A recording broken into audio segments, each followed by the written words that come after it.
नमो अर्हन्ताणम् नमो सिद्धाणं नमो आयरीयाणम् नमो वज्रायाणम् नमो लोये सव्यसाहुणम्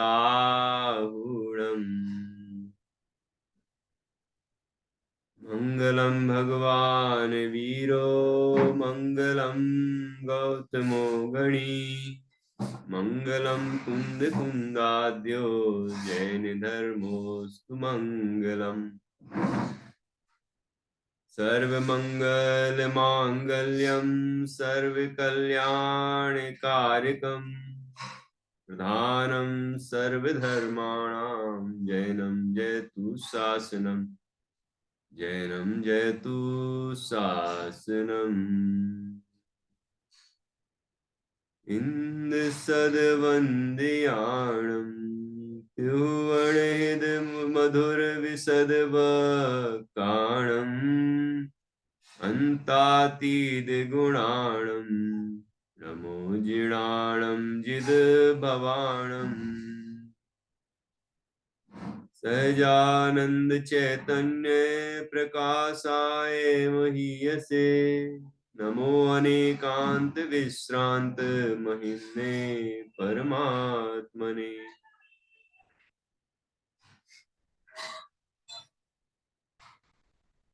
अभिवन्द्योण शिरसा पुनः भव कारणं महावीरम् ते सिंपयथ भंगम मग्गम मोक्षस्य वोचामि।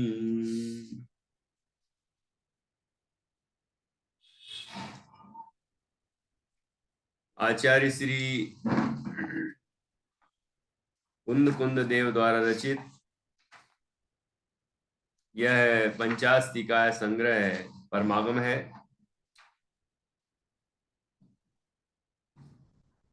इसका दूसरा अधिकार चल रहा है और वह पूर्णता की ओर है, जिसमें 9 पदार्थों का व्याख्यान किया गया है और 9 पदार्थों में से आखिरी पदार्थ मोक्ष पदार्थ की चर्चा चल रही है और उसकी भी अब ये आखिरी गाथा है। इसके बाद अगला प्रकरण प्रारंभ हो जाएगा, मोक्ष मार्ग का स्वरूप, जिसे मोक्ष मार्ग प्रपंच चूलिका भी कहा गया है। वह इसी दूसरे अधिकार का हिस्सा भी कहा जा सकता है और अलग भी कहा जा सकता है। उसकी चर्चा हम अभी करेंगे। पहले 143वीं गाथा, जिसमें मोक्ष पदार्थ का द्रव्य मोक्ष का स्वरूप कहा गया है, उस पर हम चर्चा करेंगे। ये प्रकरण 150, 151, 152 और 153वीं गाथा में है। 150 से शुरू होकर 153वीं गाथा तक मोक्ष पदार्थ का व्याख्यान किया गया है, जिसमें शुरुआत में ही बताया कि जो आश्रव के हेतु हैं उनका अभाव हो जाए, अर्थात मिथ्यात्वादि का अभाव हो जाए, तो आश्रव का भी अभाव हो जाता है। हेतु में मोह राग द्वेष शब्द लिए गए हैं, उसमें बाकी सब प्रत्यय समाहित हो जाते हैं। तो मोह राग द्वेष का अभाव हो जाए तो आश्रव का अभाव हो जाता है, और आश्रव का अभाव हो जाए तो कर्मों का आगमन भी बंद हो जाता है, और कर्मों का अभाव हो जाने पर आत्मा सर्वज्ञ और सर्वदर्शी हो जाता है और इंद्रियातीत अव्यववाद और अनंत सुख को प्राप्त करता है। इसके बाद आचार्य ने और सुंदर चर्चा की 152वीं गाथा में, जिसमें बताया कि आत्मा दर्शन ज्ञान से समृद्ध यहाँ पर केवली भगवान की चर्चा की है। 150 और 51वीं गाथा में परम संवर का की मुख्यता से बात की, और 152वीं गाथा में परम निर्जरा की चर्चा की और उसका कारण बताया ध्यान। तो वहां 13वें गुण स्थान में भी ध्यान उपचार से कहा गया, कथनचित शब्द का प्रयोग किया, क्योंकि ध्यान तो श्रुत ज्ञान में ही होता है। जब श्रुत ज्ञान से हम आत्मा को जानते हैं तो वो आत्मा का ज्ञान है, और उस आत्मा में ही जब हम मग्न हो जाते हैं, लीन हो जाते हैं और अन्य सभी तरह के विकल्प समाप्त हो जाते हैं, तो उसको ही कहते हैं ध्यान। इसलिए ध्यान वह केवल चारित्र की पर्याय नहीं होके ज्ञान की ही पर्याय है। और श्रद्धा भी वहां पर है, जिसकी श्रद्धा हुई उसका ही ज्ञान हुआ, और उसी में ही मग्न हो गए, जानते ही रहे उस तत्व को, आत्मा को, तो वह ध्यान है। इस तरह ध्यान में रत्नत्रय भी है। तो यहाँ परम निर्जरा की चर्चा की कि अनंत जो अन्य समस्त जो परद्रव्य हैं उनसे विरक्त होकर, उनसे दृष्टि हटा करके, उपयोग हटा करके, और दर्शन ज्ञान से समृद्ध अवस्था में जब साधु अपने स्वभाव को साधता है तो निर्जरा की प्राप्ति होती है। और वह स्वभाव को साधना, जो स्वरूप का ध्यान है, वही निर्जरा का कारण है। स्वभाव सहित साधु को दर्शन ज्ञान से संपूर्ण और अन्य द्रव्य से असंयुक्त ऐसा ध्यान निर्जरा का हेतु होता है। ये बात 152वीं गाथा में कही थी। और अब इसके आगे बढ़ते हैं। 153वीं गाथा है। 152वीं गाथा में आचार्य जयसेन की टीका में भी बहुत सुंदर सुंदर तथ्य आए हैं। थोड़ा सा मैं यहां से बोल रहा हूं, उसके बाद फिर हम आगे बढ़ेंगे 153वीं गाथा पर। उसका विस्तार, जो अभी तक हमने गाथा तो समझ ली, जो विशेष दिया है आचार्य जयसेन स्वामी ने टीका में, वो मैं पढ़ता हूं। कुछ विशेष बात आएगी, उस पर हम चर्चा करेंगे। उस पूर्वोक्त भाव मुक्त केवली के निर्विकार परमानंद एक लक्षण रूप स्वात्मा से उत्पन्न सुख से तृप्त पने के कारण हर्ष विषाद रूप सांसारिक सुख दुख को दूर करने वाले हैं। उनके केवल ज्ञान, केवल दर्शनावरण के विनाश से असहाय केवल ज्ञान एवं केवल दर्शन सहित है। सहज शुद्ध चैतन्य रूप परिणत होने के कारण इंद्रिय व्यापार आदि बाहरी द्रव्य में आलम्बन का अभाव होने से परद्रव्य के संयोग रहित हैं केवली भगवान। ठीक है। स्वरूप में निश्चलता के कारण अविचलित चैतन्य वृत्ति रूप जो आत्मा का स्वरूप है, वह ध्यान कार्य रूप पूर्व संचित कर्मों की स्थिति का नाश या गलना देखकर निर्जरा रूप ध्यान के कार्य में कारण का उपचार करके उपचार से ध्यान कहा जाता है, ऐसा अभिप्राय है। इसकी चर्चा हमने अभी की थी। यहाँ बताया कि कार्य देखा जा रहा है तो उसका कारण भी होना चाहिए, क्योंकि निर्जरा का कारण ध्यान कहा गया है। संवर निर्जरा का कारण क्या बताया? तपस निर्जरा च। ठीक है। तो जब वहां पर संवर और निर्जरा दोनों हो रही है 13वें 14वें गुण स्थान में, तो फिर उसका कारण ध्यान भी होना चाहिए। ध्यान, तप में सबसे बड़ा तप है ना ध्यान, तो ध्यान भी होना चाहिए। इस उपचार से वहां पर ध्यान कहा गया है। यहां शिष्य पूछता है, यह परद्रव्य के आलम्बन रहित ध्यान केवली भगवान के होवे, क्योंकि केवली के उपचार से ध्यान है, ऐसा आगम का वचन है। चारित्र सार आदि ग्रंथ में कहा भी है, छदमस्थ तपोधन द्रव्य परमाणु या भाव परमाणु को ध्याकर केवल ज्ञान को उत्पन्न करते हैं, वह परद्रव्य के आलम्बन से रहित कैसे घटता है? जब केवल ज्ञान में सब कुछ दिख रहा है, क्यों नित्या? केवल ज्ञान में जब सब कुछ दिख रहा है तो परद्रव्य से अवलंबन छोड़कर, परद्रव्य से दृष्टि हटाकर केवल अपने एक तत्व में ही दृष्टि लगाए, उपयोग लगाए, ये कैसे संभव है कि नहीं? मतलब ध्यान तो छदमस्त को होता है, ज्ञानावरण दर्शनावरण वाले को, और वहां तो ज्ञानावरण दर्शनावरण का अभाव हो चुका है, इसलिए यह होने का सवाल ही नहीं है। ध्यान होने का, केवली भगवान को ध्यान होने का कोई प्रश्न ही नहीं है। लेकिन कार्य वहां पर विद्यमान है, संवर निर्जरा हो रही है, इस कारण से कारण भी होना चाहिए, ये उपचार किया है।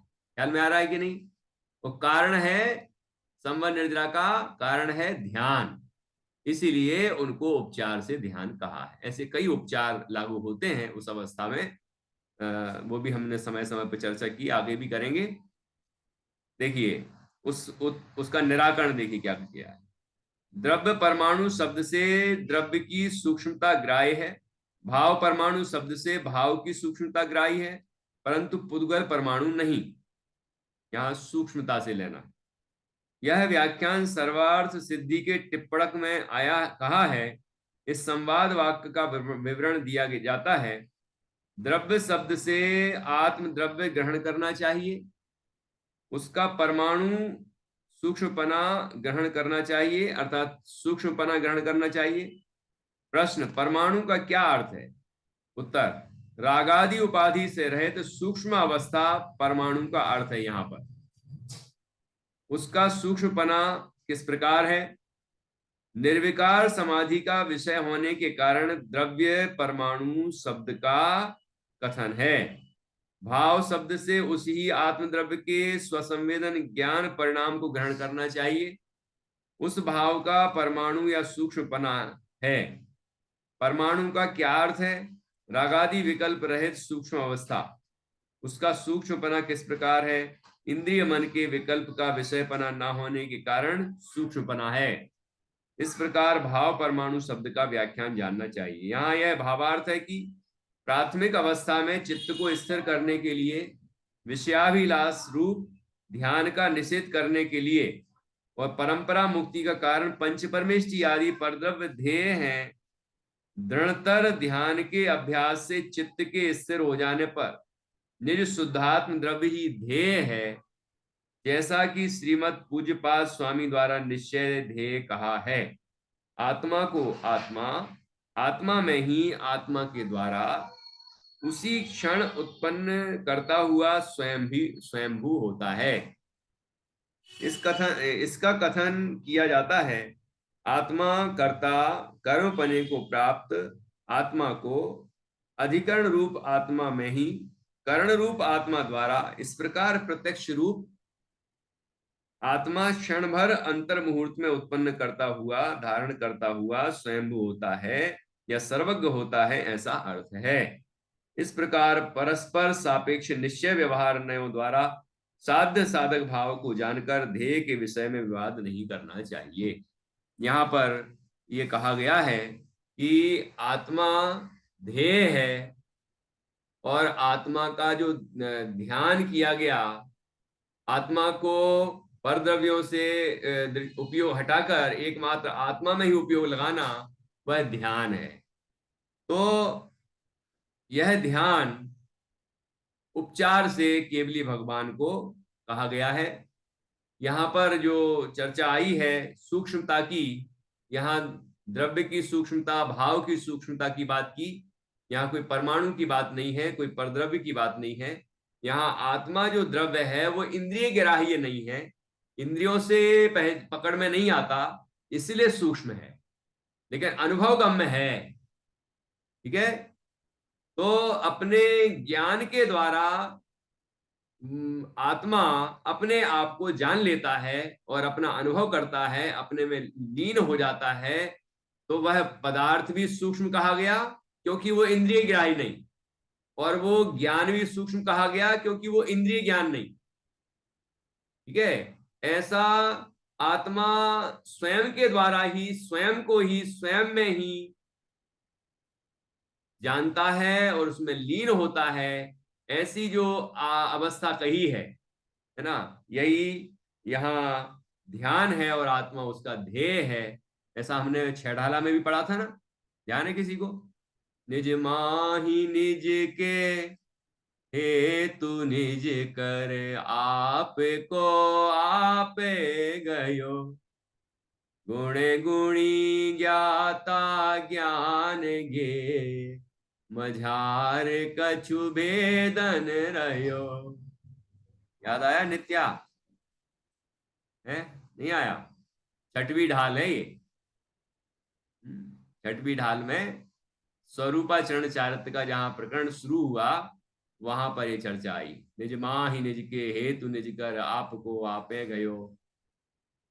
ठीक है ना? तो जिन परम पैनी सुबुधि छैनी, याद आया कुछ? नहीं आया? दोहराते रहो, नहीं तो भूल जाओगे, है ना? भक्तामर, छह ढाला, और भी द्रव्य संग्रह, सब याद किया आप लोगों ने। सब दोहराते रहो तो पक्का बना रहेगा। चलो, इस तरह यहाँ पर विशेष बात आई है, द्रव्य कर्म मोक्ष के हेतु रूप परम निर्जरा का कारण ध्यान। ध्यान को परम निर्जरा का कारण बताया, और किस तरह से केवली भगवान के ध्यान कहा गया है, वो कथन भी यहाँ पर कर दिया है। उपचार से उनको ध्यान कहा है, क्योंकि कार्य विद्यमान है, संवर निर्जरा वहां हो रही है, इस कारण से ध्यान उपचार से कहा गया है। ठीक है, चलिए, इस तरह से यहां हमने 143 यानी 152 नंबर की गाथा पर चर्चा पूर्ण की। अब यहाँ देखो, जयसेनाचार्य की जो टीका है, उसमें गाथाओं के नंबर कुछ कुछ अलग है। जैसे यही 152 है, तो इसी ये जयसेनाचार्य की टीका में कुछ गाथाएं और भी अतिरिक्त हैं। ठीक है, तो वह वहां ये 160 है, मतलब 8 गाथाएं और शामिल हो चुकी हैं बीच में कहीं। ठीक है, तो बीच में बता दी गई थी। अपन तो मुख्य रूप से आचार्य अमृतचंद स्वामी की टीका को ही मुख्यता दे रहे हैं। बाकी जो विशेष बात आचार्य जयसेन स्वामी की टीका में आती है, वह भी हम थोड़ी थोड़ी चर्चा कर लेते हैं, क्योंकि ज्यादातर तो चर्चा जो अमृतचंद्र आचार्य ने की है, जो टीका की है, आचार्य जयसेन स्वामी ने ही भी उसी को ही आधार बना के स्पष्ट किया है विषय को। कुछ उदाहरण और आ गए होंगे, कोई विशेष बात और आ जाती है, और अपनी अलग शैली है आचार्य जयसेन स्वामी की। शब्दार्थ, नयार्थ, मतार्थ, भावार्थ, आगमार्थ, आगमार्थ, भावार्थ, तो ये 5 पॉइंट्स जो हैं वो स्पष्ट रूप से आते हैं उनकी टीका में। तो ये विशेषता है, और कुछ बातें बहुत ही जबरदस्त आध्यात्मिक आती हैं, वो भी हम बीच बीच में देख लेते हैं। अब यहाँ 153 भी गाथा।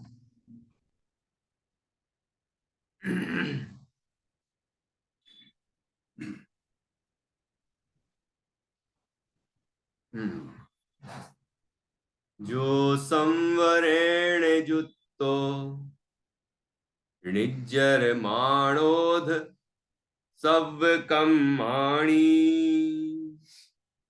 भवगत वेदायुस्सो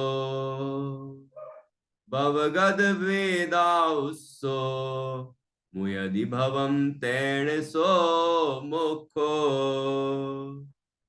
जो संवरेण जुत्तो निज्जर माणोध कम, निज्जर माणोद सव कम्माणी, भवगद वेदाउस्सो, मुयदि भवम तेण सो मुखो। जो संवरेण जुत्तो, बहुत कुछ तो समझ में आ रहा होगा। संवरमय है आत्मा, पूर्व कर्म झड़ जाए। लो क्या है उसके आगे? संवरमय है आत्मा, पूर्व कर्म झड़ जाए, निज स्वरूप को पाए कर, लोक शिखर जब थाए। आया कि नहीं 12 भावना में, पंडित जयचंद जी छावड़ा जी की। तो यहां भी देखिए, जो संवरेण युक्तो, जो संवर से युक्त हो, संवर से सहित हो, ठीक है, संवर सहित जो निर्जरा होगी वही मोक्ष को देने वाली है। जो संवरेण युक्तो ऋजरम आणोध सव्य कर्माणी की, और सर्व कर्मों की जो निर्जरा होती है,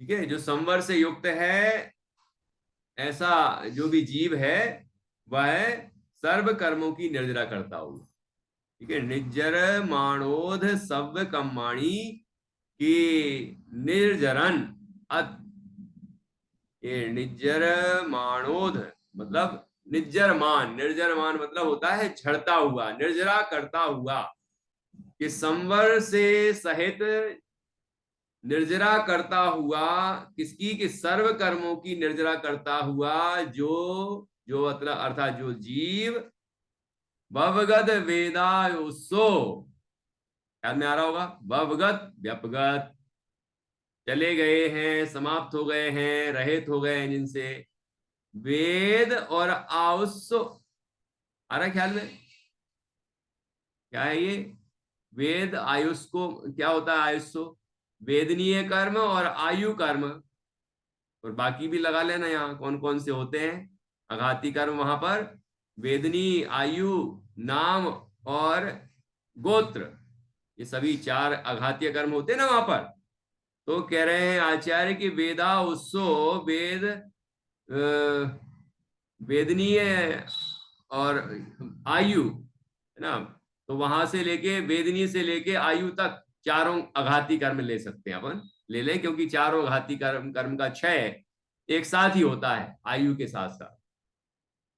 मुयदि भवम तेण सो मुखो, और इस तरह जो भव से मुक्त होता है, भव से का भाव को अंत कर देता है, भाव समाप्त करता है, उस भाव की समाप्ति रूप है जो, वह मोक्षो, वह मोक्ष है, ठीक है। मुयदि भवम तेण सो मुखो, जब भाव से मुक्त होता है तो उससे वह मोक्ष को प्राप्त होता है, अर्थात जिसके संवर सहित निर्जरा हो रही है सभी कर्मों की, और फिर वेद वेद आदि और वेदनी आयु और आयु नाम गोत्र सभी आघाती कर्मों का भी क्षय हो जाता है, तो ऐसी जो अवस्था है वह जो भाव के अंत रूप है, भाव के अभाव रूप है, ऐसी अवस्था मोक्ष है। यहाँ द्रव्य मोक्ष का कथन किया गया है, ठीक है, सरल है। चलिए आगे बढ़ते हैं। अन्वयार्थ, जो संवर से युक्त है ऐसा जीव सर्व कर्मों की निर्जरा करता हुआ, वेदनीय और आयु रहित होकर भव को छोड़ता है, इसलिए इस प्रकार सर्व कर्म उद्गलों का वियोग होने के कारण वह मोक्ष है, ठीक है। अब हम टीका पढ़ेंगे। यह द्रव्य मोक्ष के स्वरूप का कथन है। पढ़ो मैत्री।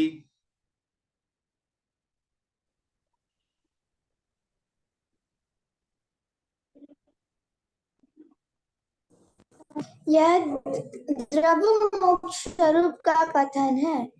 वास्तव में केवली भगवान को भाव मोक्ष होने पर परम संवर सिद्ध होने के कारण उत्तर कर्म संतति निरोध को प्राप्त होकर और परम निर्जरा के कारण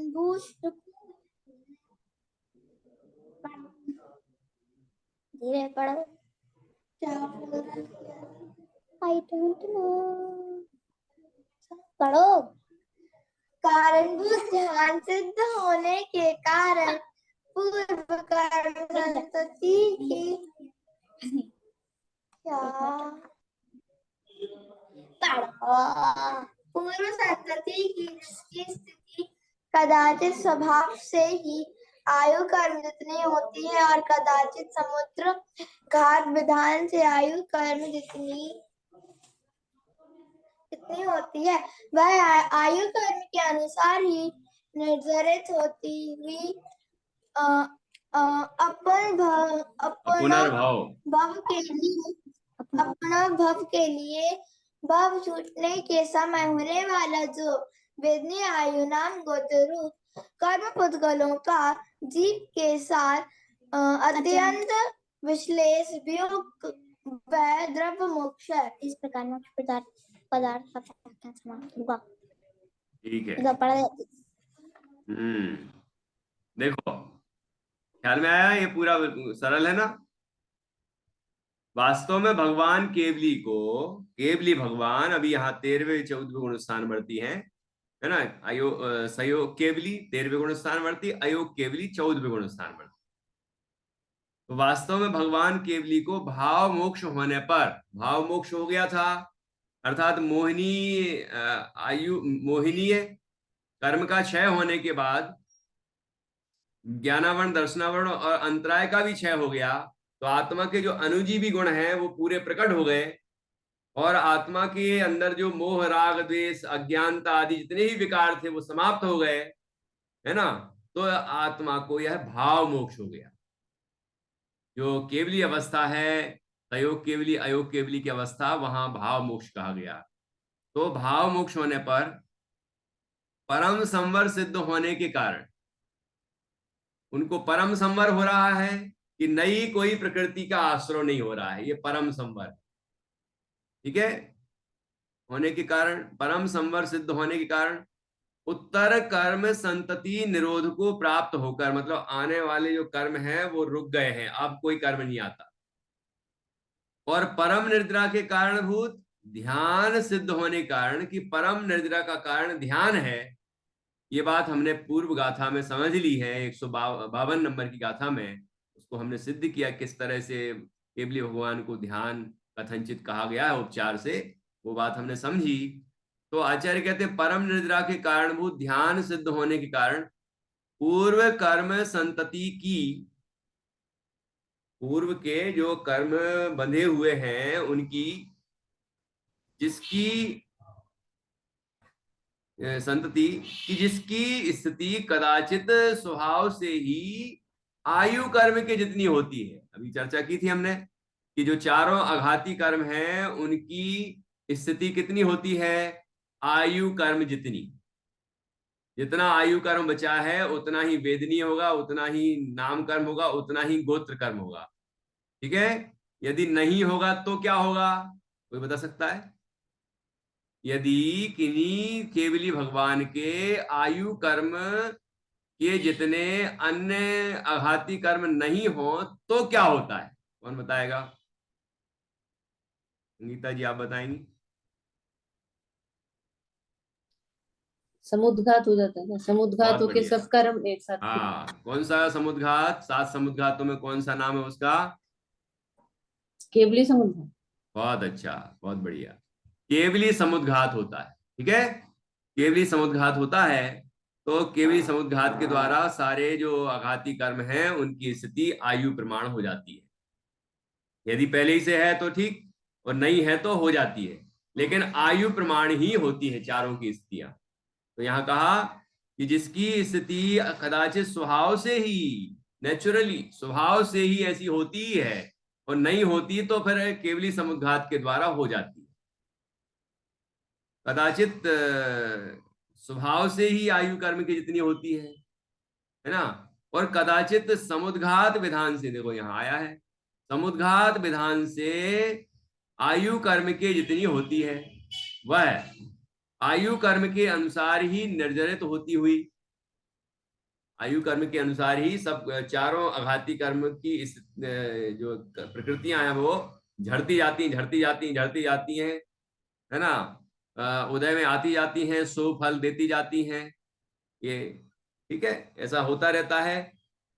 कदाचित समुद्घात विधान से आयु कर्म की जितनी होती हैं वह आयु कर्म के अनुसार ही निर्जरित होती हैं।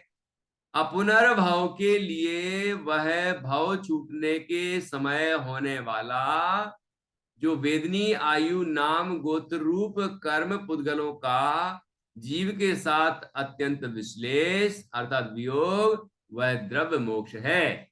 कि जब वेदनी आयु नाम और गोत्र ये चारों आघाती कर्म अत्यंत विश्लेष को प्राप्त हो जाए, मतलब इनका पूरा आत्मा के साथ वियोग हो जाए, अर्थात आत्मा के से इनका अभाव हो जाए, तो उस स्थिति को कहते हैं द्रव्य मोक्ष।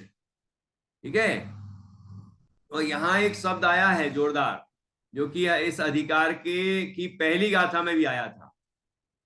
बताएंगे कौन सा शब्द है वो, जो इस अधिकार की पहली गाथा जो हमारे दिन पढ़ते मंगलाचरण की, कि वो शब्द यहाँ भी आया है, वो कौन सा है संगीता जी? मैत्री नित्या तो बता ही नहीं रहे, क्या बात है। पुनर्भव। बहुत अच्छा। अपुनर्भव, भगवान महान से हैं अपुनर्भव, है कि नहीं? तो ये पुनः भाव ना हो ऐसी स्थिति प्राप्त होने के लिए क्या हो रहा है यहाँ पर, कि भाव के छूटने के समय होने वाला, कि जब भाव छूट रहा है और अपुनर्भाव होने वाले, मतलब मोक्ष होने वाला है, तो क्या होता है, ये चारों अघातीय कर्म अत्यंत विश्लेष को प्राप्त होते हैं, इनका अभाव हो जाता है। संगीता जी कुछ पूछ रही हैं आप? कुछ इसमें जो लिखा है ना, आयु कर्म के अनुसार समुद्घात होता है, तो मतलब आयु कर्म जितने बनते हो भोगना ही पड़ता है केवली को भी। हाँ, यही तो बात है कि केवली भगवान के भी जितनी आयु है वो पूरी करेंगे, आयु तो पूरी ही करेंगे। बाकी जो प्रकृतियां हैं तीन अघाती कर्म की, उनकी किसी की मान लो ज्यादा है, किसी की कम है, तो फिर समुद्घात होगा, केवली समुद्घात, और वो आयु के जितनी हो जाएंगी। यही तो, ये अच्छी बात पकड़ी आपने कि आयु तो पूरी ही भोगनी पड़ेगी, है ना। आयु पूरी समाप्त होने, क्योंकि एक कारण और है कि तत्वार सूत्र में ऐसा आया है कि उसमें तीर्थंकर का नाम भी है, मतलब अरहंत केवली का उसका उनका भी नाम है कि ये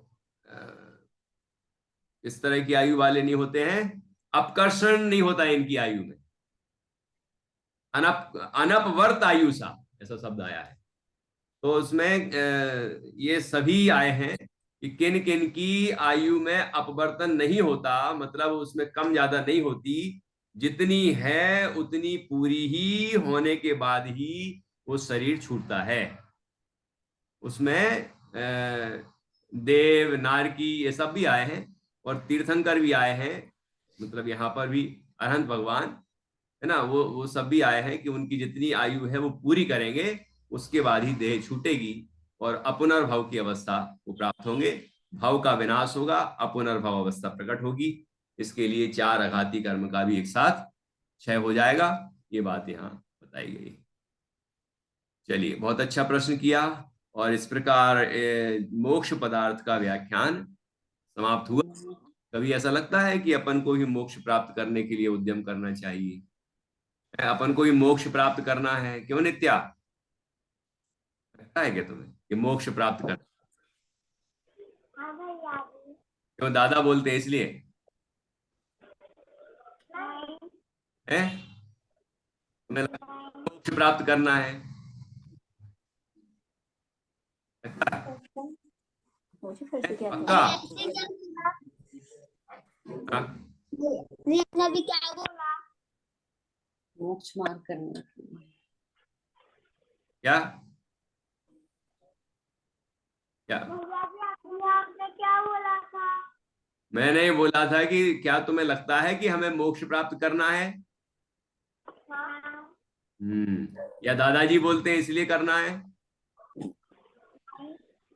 नहीं, तो अपन को करना है। यदि कोई कहे कि चलो अभी मोक्ष चलते हैं अपन, तो तैयार हो गए तुम कि होमवर्क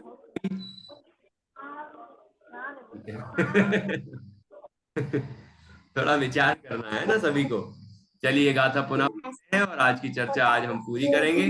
एक क्वेश्चन नहीं, अभी समय है, अभी अपन फिर से चालू करेंगे। ये वाली क्लास का टाइम होने वाला है, तो ये गाथा पढ़ के फिर अपन फिर से जुड़ेंगे और 10 मिनट है अभी अपने पास।